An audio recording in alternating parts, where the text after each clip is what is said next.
And then lastly, honestly, James, I don't think you're going to do anything. We've heard it before, drain the swamp, eat the rich until they get voted, and then they're just rich people swimming in the swamp.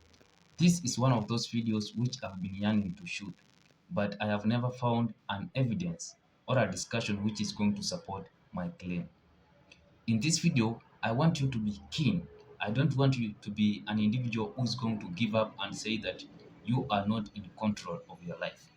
But it's going to give you kind of a different perspective when it comes to the United States politics and politics in general. In this video, this individual, Daniel, seems to be one of those individuals who are seeing the system. He has observed this politics for a long period of time and he has come into a conclusion that he is powerless. And that is somehow what I want you as an individual to have an understanding of. More especially, there are those individuals who are so immersed in politics in that they end up making a lot of mistakes in life due to politics. But if you have a different perspective when it comes to politics, I believe you will somehow make an informed decision. So just go ahead, have a look at this video. All right, I'm going to come at you hard on this. Okay. 3 points. Yeah. One is it's contradictory to what you said earlier. You said millionaires and billionaires control it. They're all bad guys. We know how that happens, right? Advertisements. And so, one, that's contradictory. You're saying it matters. You're also saying it doesn't matter because of millionaires and billionaires. Two, politicians contribute. Politicians are half of the problem. Things like we put R&D on the voting card. Why? If you don't know who you're voting for, why would we put that there? If you're too uneducated and stupid, why are we giving you the worst shortcut ever? And that's a political system. In the first discussion or in the first part of this video, I want us to have a discussion on two key points. The role money plays in politics and then politicians. And then the second part, I am going to discuss about the whole issue of people. Now, when it comes to money, the role of money in the United States politics, the latest evidence is what happened to Thomas Massey. In Thomas Massey's primaries, where there was an individual who he was campaigning against, that individual was supported by foreign lobbies, one of it being APAC. APAC is associated with Israel, but at the same time, Donald Trump was not interested in supporting Thomas Massey. Thomas Massey was one of those individuals who stood for the MAGA movement. But since he really never supported what Donald Trump wanted when it came to foreign interference in the United States politics, then Donald Trump thought it would be wise for him to go against Thomas Massey. Now, there is something which is somehow so curious when it comes to the United States politics. You will find that donating money in the United States politics, it's recognized as a form of speech. If it's recognized as a form of speech, how, as you an individual who's going to donate $10, $5, or $100 at a maximum, how are you going to compete with Miriam Melson? I believe that's the second name is the right name. How are you going to compete with Miriam, something like that, who gave Donald Trump 100 million US dollars? How are you going to compete? Will Donald Trump listen to you as an individual, or he is going to listen to Miriam Allison? So once you have that perspective of the role of money in the United States politics, either you as a citizen, you can come up with a way, you as United citizen, because it's not about Democrats, Republicans, or independents. It's about you versus the elites. The elites have already the resources, they are prepared. You as individuals, you are the one who are scattered everywhere. The second part which I want to discuss in this part is the role of politicians in ensuring that they are kind of subservient to politicians. If you need to realize that the role politicians play in that they are subservient to billionaires is that they do accept the resources or the money which they are going to be given by these politicians. This puts them in a more vulnerable position because at the end of the day, You have to take that money. If you don't take it, you are likely going to lose your opponent because he is going to pump a lot of money into advertisements which are going to be aired each and every day in somebody's bedroom, sitting room, and this is the person who is going to win that election. In Thomas Massey's campaign, it's one of the most expensive primaries which has been which where money has been spent 32 million US dollars. So that's how expensive it was. And this money is normally used to buy ads, and individuals kind of are pumped the candidate who is kind of supported. So if you don't have the money, then there's no way which you are going to win most of the time.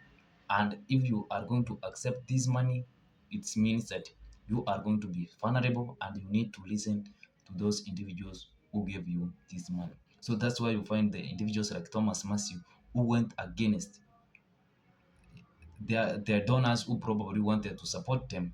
These donors went ahead and supported different individuals. So once you have that in mind, then you will see what will be the next step. Now I want you to listen to the second part, and I am going to give you an explanation of why it is so essential. But watch first. And then we do things like get out and vote. I'll tell you this, at a bar, and I see this giant sign over the stage in a bar, get out and vote. That's idiotic because the only person that's going to influence is the person that said, I'm not going to vote. But you know what? I was at a bar and drinking. I saw a sign. I'm going to be an informed, educated voter. No, we don't want those people voting. And then lastly, honestly, James, I don't think you're going to do anything. We've heard it before, drain the swamp, eat the rich until they get voted, and then they're just rich people swimming in the swamp. What are you going to actually do that changes that system that you're Now talking the third part is about people. You as a person who is going to vote. So if you feel hopeless and you don't go ahead and vote, guess what? There are individuals who are going to vote. That's why I said that you must not be so hopeless in that you give up. There's kind of a quote I got from some book which I was reading. And there was an individual who was a senator who was campaigning. And one of the supporters said that individuals who have some brain, individuals who are informed, they are going to vote for him. And this senator responded that not only those who have brains, but they must be many people, enough people. Why is it so? If you are in a country where democracy is what is practiced, in that every individual, the vote is going to count, it means that if you decide to give up and don't go to vote because you seriously believe that your vote is not going to play any role, then there are going to be those individuals who are, let's say, who are dumb, they have no brains, but they are in the majority side. And these individuals are the ones who are going to choose a leader for you. So that's why, even if you are well informed, you have seen that the odds are against you, you must not give up completely. You still have a chance, you still have a great role which you can play to ensure at least there is some adjustments when it comes to those politicians and how the elites move.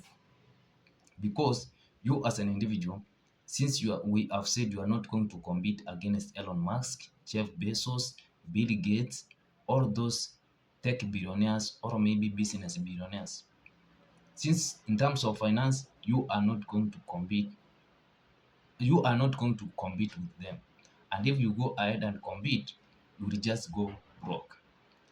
The way in which the American Constitution, as we have said, was framed, it was to take care of the property. So the billionaires have already solved their system over 250 years ago. You as an individual, the only sword which you have, it's your fault. And that's why you should not give up on it. If you have an opportunity to go ahead and elect a leader, ensure you make an informed decision. Don't just go ahead, get drunk, and then decide to go and vote. Or don't just stay at home and allow idiots to go and choose a reader for you. Because if you allow them to do that, as we all understand, individuals who are uninformed, they can be swayed so easily. So once you make that kind of a distinction of why you matter and why your thought matters, then you will be in a good position at least to set the good trajectory of the United States politics. As we have said, the system is already rigged, but your thought is the only sword which you have intact. Anyway, if you have found some value out of this video, I would like your thoughts and I would like your thoughts in the comment section. Just go ahead, like this video. That's how the algorithm is going to recognize probably there is some value in this video and push it to more individuals. Share, subscribe. See you in my next one. Siku njema.